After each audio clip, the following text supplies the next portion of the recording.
Hello! This is the one episode rule.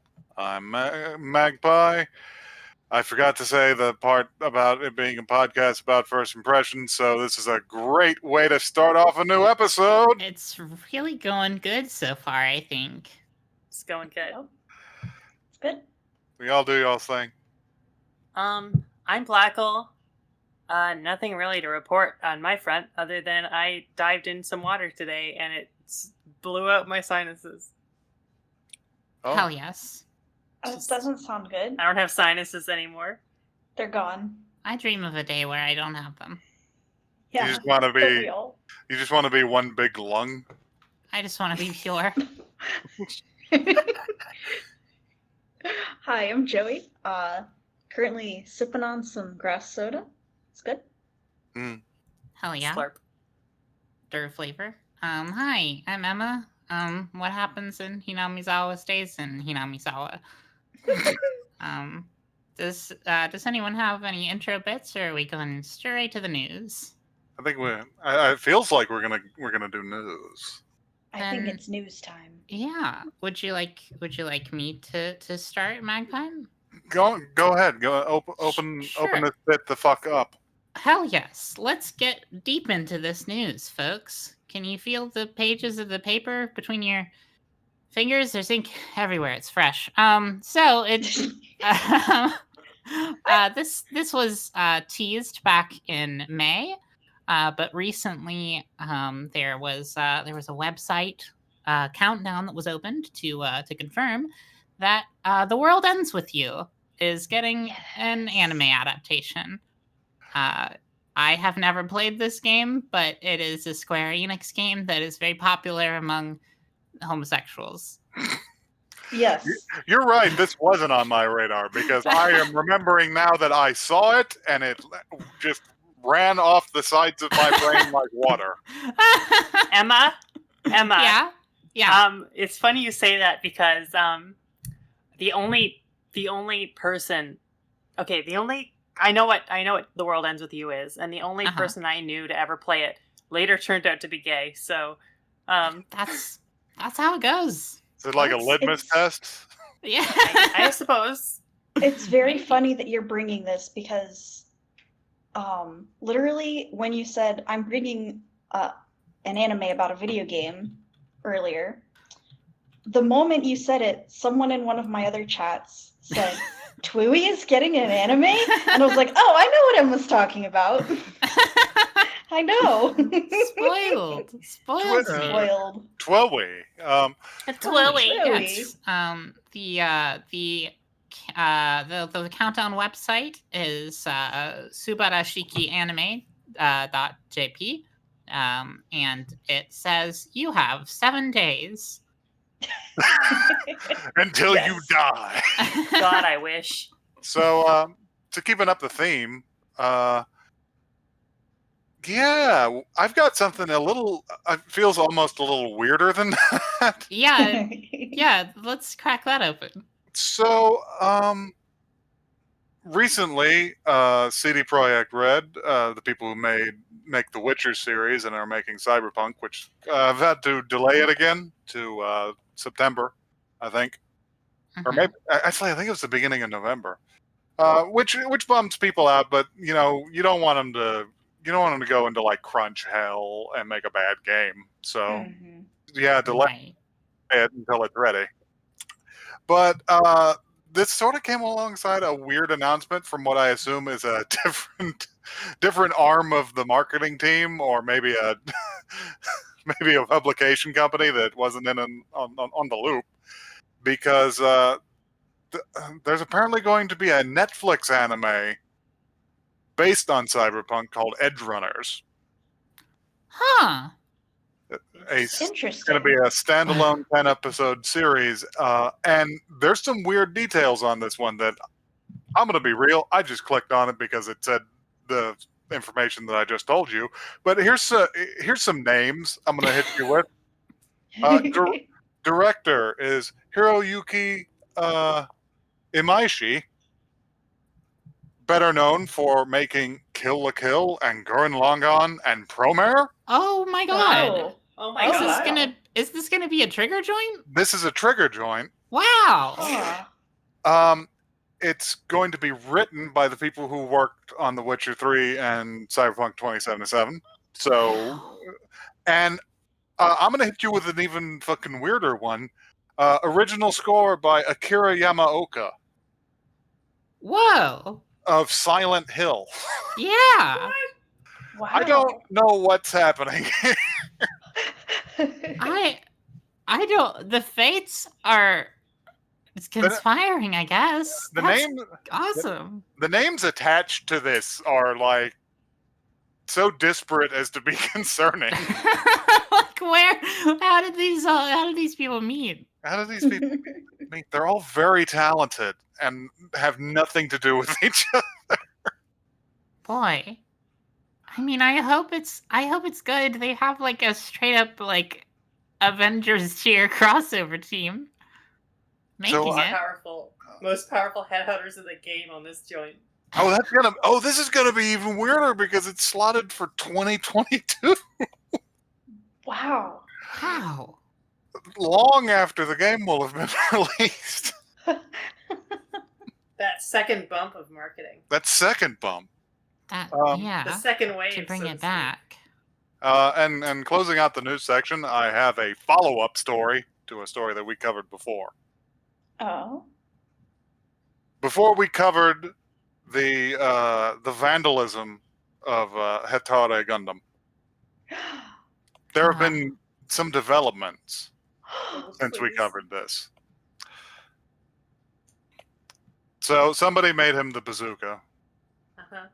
Since then, Twitter user Shiki Shinobu has reported that a model shotgun was donated by an anonymous fan, prompting the local mayor to thank the fans for their donations, but express the idea that 2 guns are sufficient.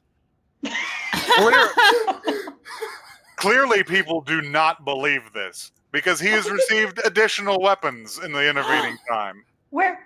Someone has made him a new rifle, and also someone has given him a sort of monstrous flail. This little trash buckaroo is gonna have a fucking arsenal to rival all human. Can we see our boy strapped up? Oh my god! Peace. Oh my god! Was never an option. He's ready. I was like, how does he hold them all? And now I'm looking at it and I'm like, yes, he did need all of those weapons, and I'm very glad. He looks cool. He got it his Pulsma rifle and blew up the wall. The one that gets me is the like hyper realistic model pump shotgun. Yes, it's a like very real looking shotgun. How do we know that's just not straight up real? They just gave him a real shotgun. It would be very illegal in Japan. Yeah, but well, just because something's illegal doesn't mean it's impossible. But he is. Hetare Gundam is now heavily armed and ready for combat. He's loaded. He's strapped the fuck up. I love his meat hook. I'm so glad. His horrible meat hook. Yes. For the meat. Someone's gotta load this little guy into what's that Mugen? You know that game where it's like all fighting games together? Yes. Wait. With all his weapons. Blackle, don't tempt me and Joey. We're both artists, and Joey has experience animating. Like we could crank this sprite out. Yep. I want cowards. Mugen Hetare Gundam. It's good. All right. Well, I think I speak for all of us when I say, "Wow, cool robot." Cool robot. So yeah, that's all the news I have.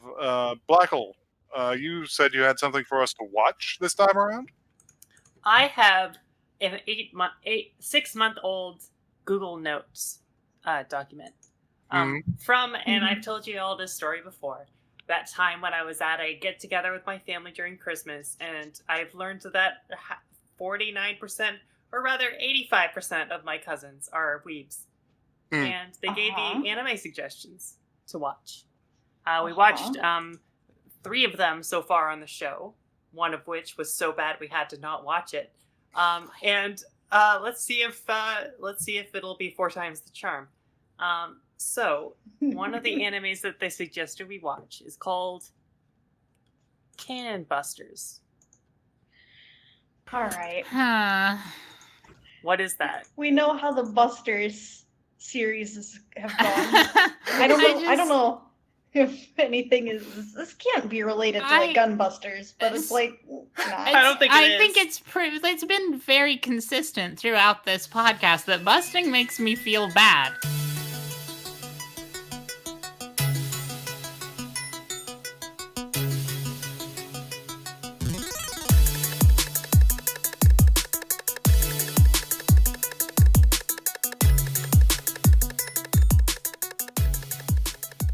All right, we're back. What have we got to say about this one? Blackle. Your cousin did good this time. Yeah, I stand corrected. I have a few complaints, but I like the gumption of this show. Yeah, I do too, but it was good. It was otherwise good. I don't think it was for me because I wasn't like a 14-year-old boy, but otherwise it was good. It has a lot of 14-year-old boy energy. Yeah. But I didn't feel busted by it, so there's that. You weren't busted. But hey, Busted made you feel good this time. But hey, it's like a cool 14-year-old boy. It's not like a dumb one. Okay. All right. Okay. Very well. I watched Trigun whenever I was 14. All right. No, listen, I agree. I have a lot of fun memories. Gonna say that was one of the first things that I thought was, the Trigun vibes. Yeah, this is very much a knockoff Trigun. It felt like Trigun, and then also like if Cowboy Bebop was more cowboy than Bebop. Yeah, I was gonna say a little bit of a Space Dandy kind of humor in there. Yeah, that's you. Yeah. We should take Bebop and put it back on the shelf and take down Space Dandy and put it in its mix because that's what it is. Yeah, it's extremely that. You got a blurb for us, Black? Oh yeah. Does anyone want to read it, or should I? I'll read it. Okay. No. Go ahead. No. Do it. No, wait. Joey will. Joey, read the thing. Okay. Gynoid Sam and her robot companion Casey Turnbuckle arrive in Balloon Town, hoping to find notorious outlaw Philly the Kid, in hopes that he will escort them to Gara's Keep. Gara? Yeah. The location of Prince Kelby.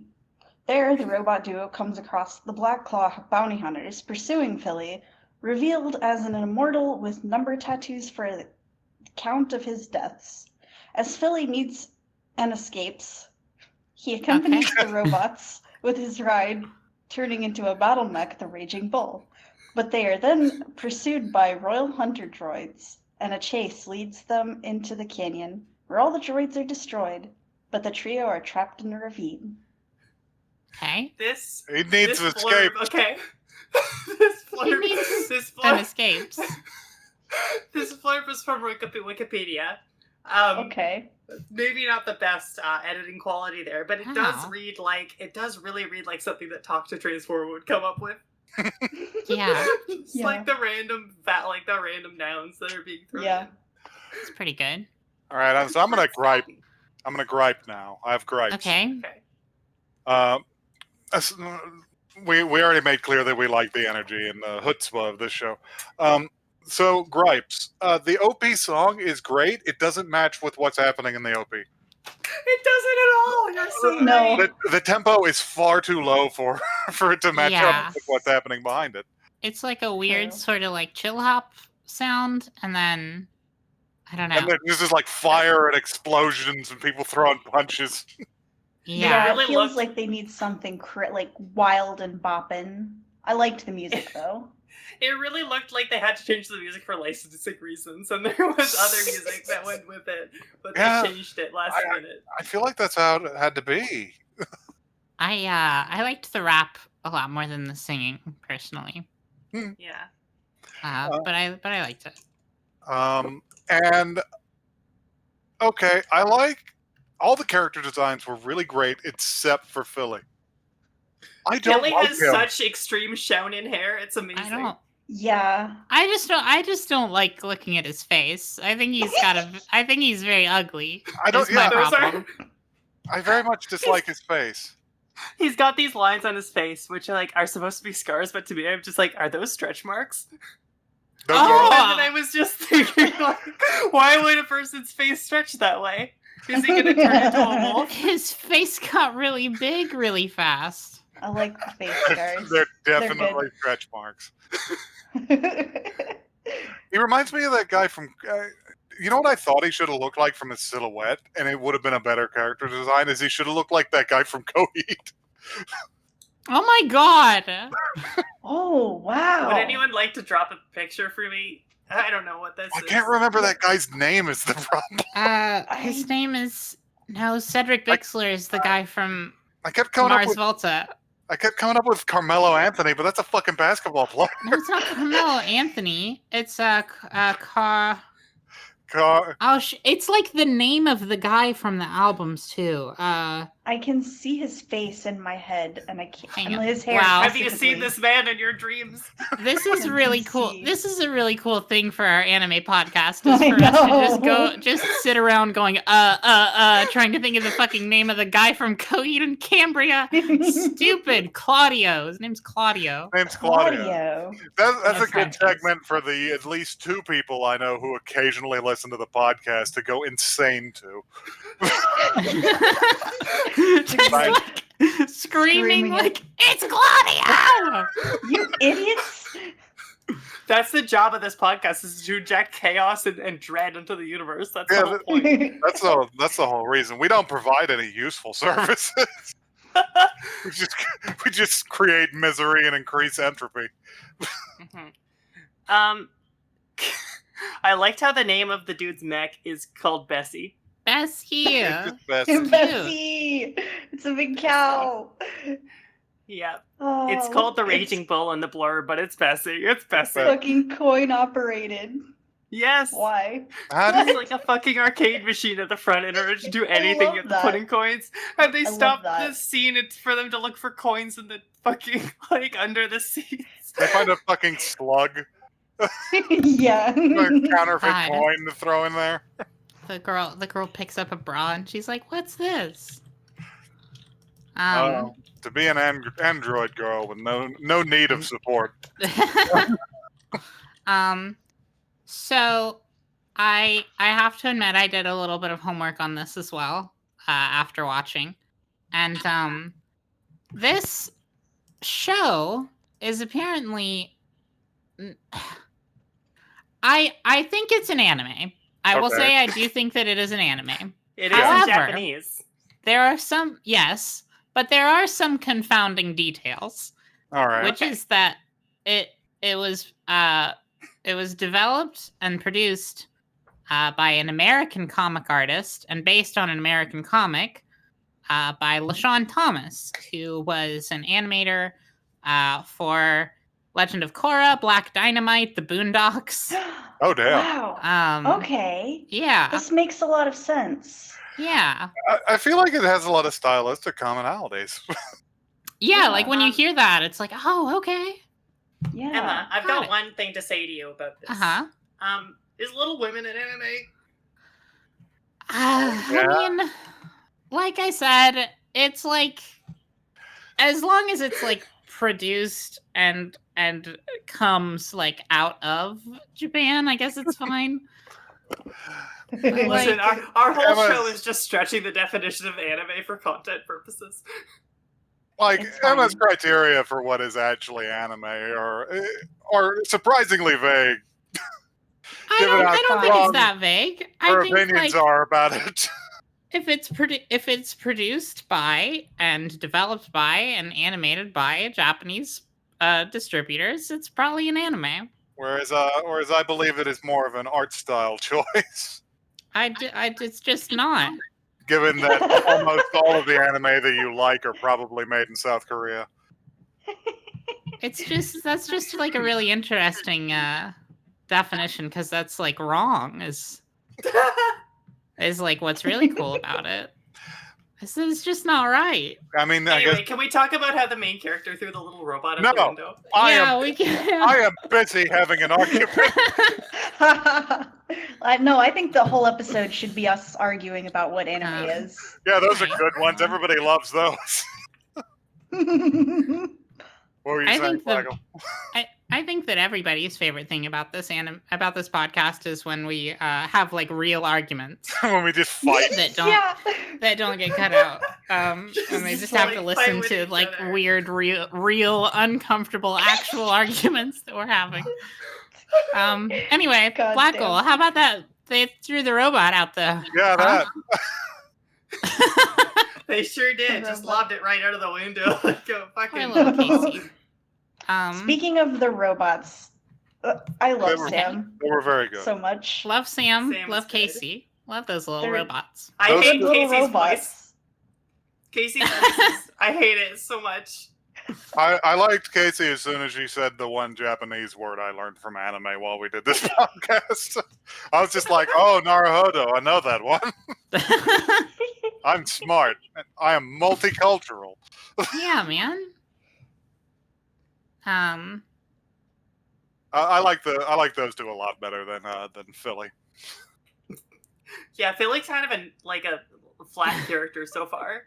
Yeah. It's like their character is just entirely like, no, leave me alone, but I need you. Ugh. That's a shockingly good like Shadow the Hedgehog impression. Yeah, that's pretty good. You're welcome. No, you're the imposter. Wow. Apparently the voice actor, the Japanese voice actor who voiced Philly the kid, also voiced Kirito. And it's nice to hear him off the leash. Oh Yeah, wow! It's like cool. It's cool that he gets to like be vaguely Unchained. interesting and Gets to say emote. real words. Yeah. Yeah, I've described how I don't like Philly. I do like him a million times more than Kirito.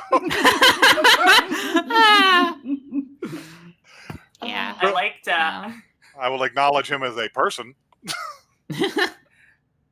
I liked when Gynoid Sam, the first scene where we meet her, she walks up to this fucking like saloon, and this kobold fucking Godzilla looking motherfucker gets shot out of the saloon and like falls down almost down the ground. She's like having a one-sided conversation with him, not knowing that he's dying.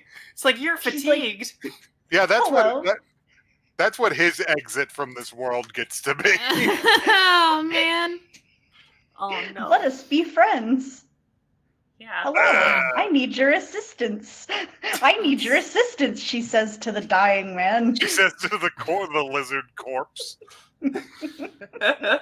I like a show that's unafraid to put a lizard man in Yes. there.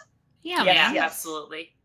Like all the background characters look like real characters. Mm-hmm. I liked a lot of the background designs. I liked that there was just a big, nasty rat man. Yes. Just hanging Liked out. him. Liked that Lot of, fucked up cat. A lot of explosive drums in this town for Max to run I into.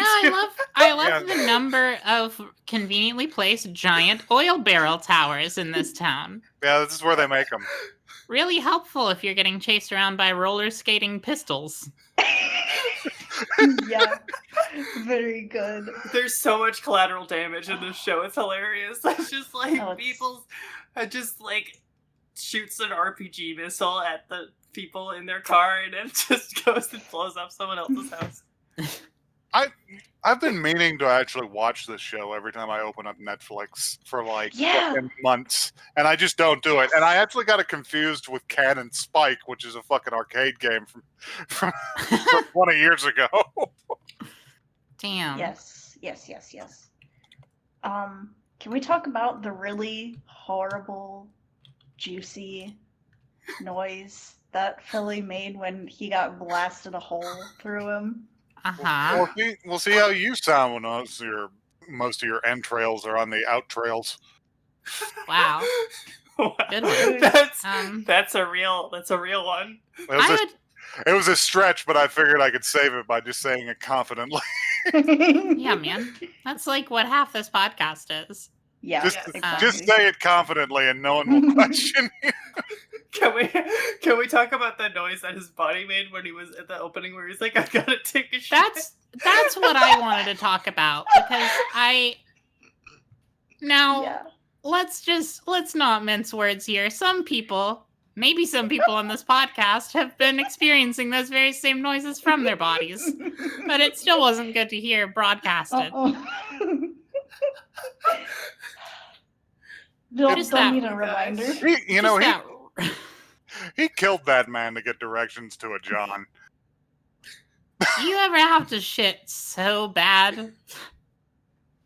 Listen, if you've never had to shit that hard, I feel so good for you. I'm so happy for you. Let me put it this way. You don't know what it's like. If I was on an intercity bus in Boston. I won't get into the story, but it was really bad. My God.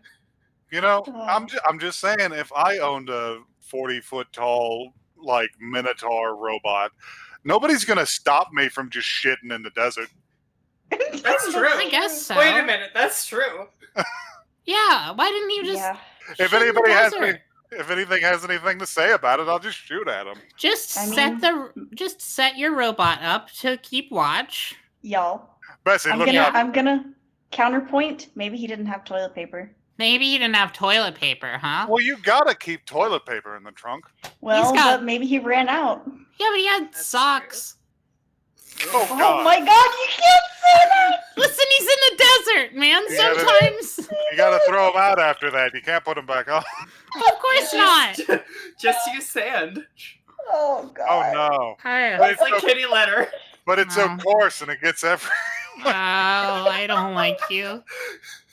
Bad podcast. Bad podcast. Bad podcast. You're fatigued.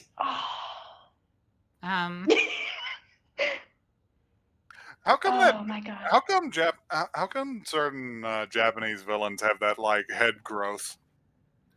I don't know. I don't know what that's about.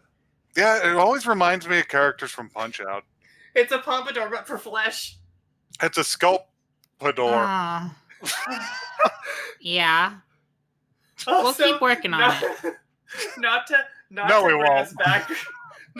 bring us back to the scatological humor, but it was very funny that the sub said, "Oh, that was a good dump." I did. Yeah. Well, what do you expect? It was a good one. Sometimes you take a good dump. Sometimes. I mean, Pimple door. Pimple door. That's it. Pimple door. Pimple door. It's a pimple pompadour. No, I don't like that. That makes it sound like it's gonna pop. It might. It might. I know. That's why he's got a Band-Aid on it to keep it safe. It's it in like there. it's the penultimate move. So his fucking brain doesn't escape. Yeah, man. This is disgusting. Let's move on. Horrible. Pretty rough. Let's talk about. I like how the dude with the gun for the arm was just that Final Fantasy character.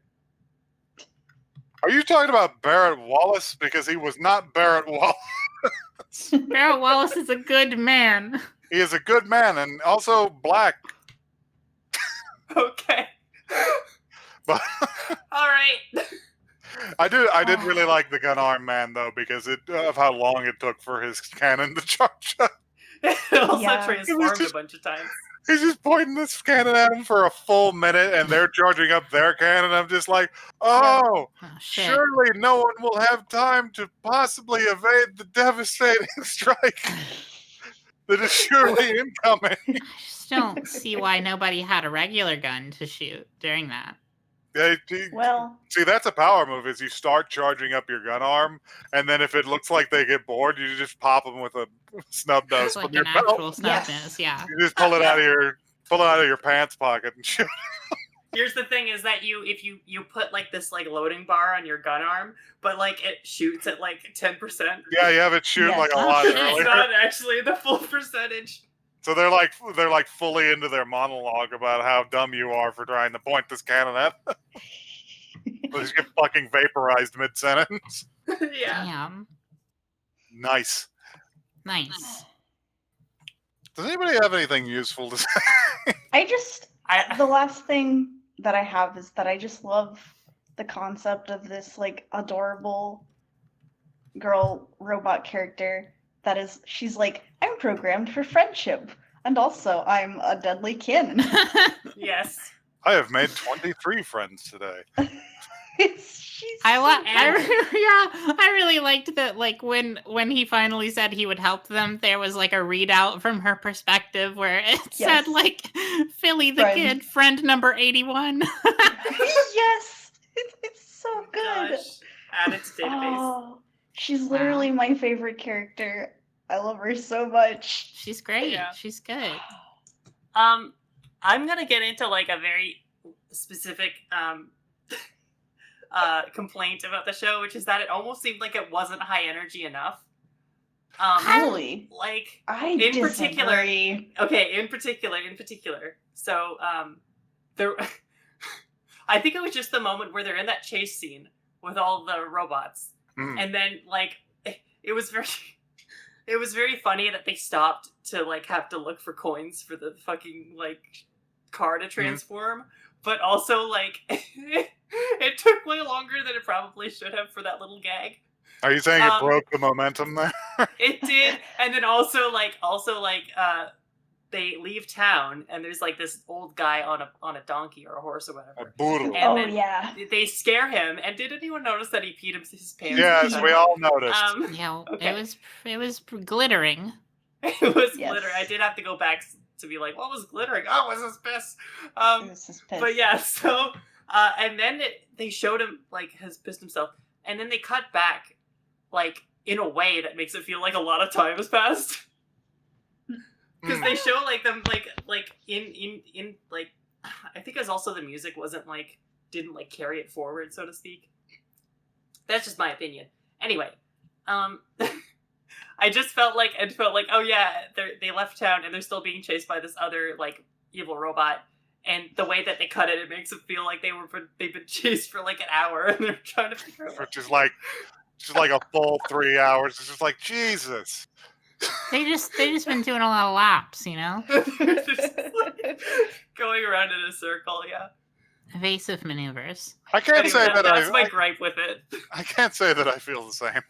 No, I didn't feel that way either. I don't know. I felt like this was a little bit too high energy for me personally. Yeah, you should really break up your action sequences. It was mostly just a full action sequence for the whole episode, but that wasn't so bad. It gave me a lot of. I don't know how accessible this will be to our audience or to the podcast recorders themselves, but it gave me Mega XLR vibes. Oh my god! What are you talking about? You know, there's no Mega way. XLR. There's no way that Black Hole can access that knowledge. I know. What is this? Mega XLR was a cartoon that came on Toonami time ago. Fuck! Seriously? Hello? What is Toonami? Hello? It was Cartoon Network's Saturday evening programming that they aired such classics as Dragon Ball Z and Rurouni Kenshin and Yu Yu Hakusho and... This is where America got its anime. Do you think we got Cartoon Network in Canada? We did. I would have assumed. I just assumed we did not get Cartoon Network in Canada. We got Teletoon. We got YTV. We got the Family Channel. We've got TVO Kids. That's it. Oh my They put a lot of. They eventually ended up cycling a lot of Toonami stuff to YTV, I think. Oh yeah, that makes sense. Probably. Anyway, I know they showed fucking Cyber 6 up there, so shut up. I think I vaguely remember that. Fucking weird Brazilian animations. What were we trying? Yeah, Mega XLR. I felt that as I watched, and I didn't want to bring it up because I was just like, isn't it's going to be accessible for anybody? It's an American, like an American cartoon, and not even that. It's like a very short American cartoon that got canceled. Yeah, like after what, like 2 seasons, it was just like nobody liked this. They're just like, no more. It was good. It was like a weird, like dirty mecha anime. Just like a really grungy, garbagey mecha anime. It was like a Transformers show, except they like stopped to get chili dogs and beer. I see.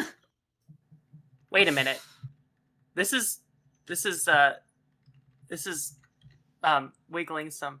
Wait, they did air this. Ah! Yes, Wow. I never watched it, but they definitely did air this. I think they aired this on what did they air this on MTV? I think maybe MTV. Oh Lord.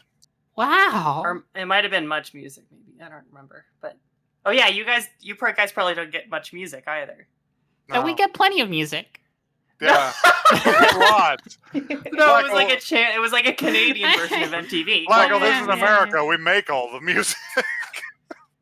Oh my god. Okay. Does anybody else have notes? I got one other thing, which is that I really didn't like the high-pitched anime screaming as they fell down the ravine at the very end of the episode. I thought it was very bold of them to end the first episode with the main characters all dying. Yeah. Yeah, They're it's- just- I they're- mean- the next episode is just completely different. It's just Philly dragging himself out of the ravine with like a couple of extra numbers. All his Then- clothes burnt off. Oh man. The next episode gonna is just like him trapped underneath Bessie and he has to like cut his arm off. He has to live there for 10,000 years because he cannot die. I was gonna say that if they did all die in this first episode and then came back in the next episode, that would also be very space dandy. That's because they very did that in space that as well. The crew of the Aloha does die like Very often. like 40% of the time, Yes. Wow. It's very, very good. and they often deserve it. So They do, usually.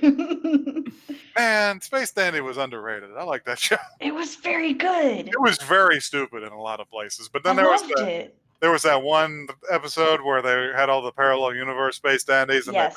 they met the depressed one who was They met the emo dandy. who was friends with the scary cat. Yes. I want to die. I want to die. That's all he would ever say. So, Anyhow, back on topic. Would any of Fully inaccessible. you watch another episode of this? it is, like I said, pretty much reminds me of two of my favorite animes of all time. So yes, I'm going Yeah. to. And also, it's available on Netflix. Yeah, so it's I can very just... it's easily accessible. This is Joey food for sure. It's joy food. It's like when you Chili buy the food. regular cheese because you don't want to go to the fancy store for the fancy cheese. Yes, when someone earlier said that this is made for 14-year-old boys, that's how you know it's Joey food. True.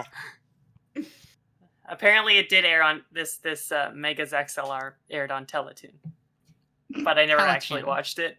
Mystery solved. I probably am not gonna watch more of this. If I'm being honest with myself, I enjoyed it. But it doesn't necessarily seem like something I'm gonna come back to unless it's in like a group setting. Fair. We could do that. I feel the same way. I'm not the 14-year-old boy anymore. So. It's only 12 episodes long as well, which makes it easier for me to digest personally. Yeah. Yeah, we could easily. like I mean, Kermunchy. we could easily get through this because you know it's canceled. It's from Netflix. Oh. Damn. Holy shit. I don't know. Maybe it's over. You know, maybe they did it. Maybe they wrapped it up to a satisfying conclusion. Maybe. Anyway, Blackwell, if you want to know what Mega's XLR is, it's just this, except for network television. I see. I did have one note left about this show. And that was that when they're being chased by the what's the word? By the robots. The big robots. Yes. The big robots from the government. And he's like, I'm gonna take out my Gatling gun, and the Gatling gun comes out of the front of the car and it turns around.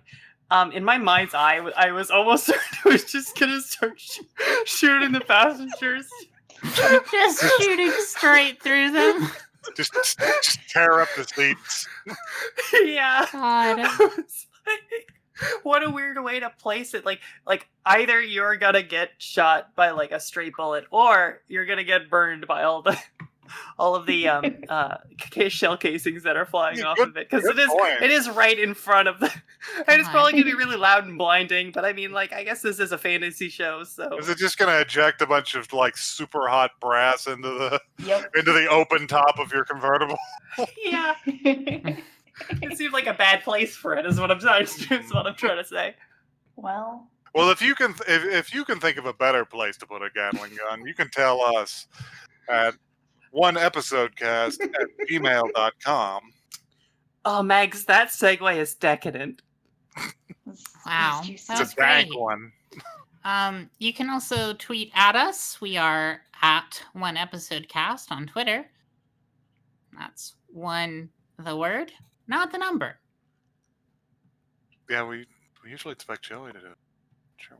Well, I can't always carry the podcast. Yeah, but Oh man! Wow. where were your footsteps? That was where I took a break. Yep, that's why I was doing kickflips. Yeah, man.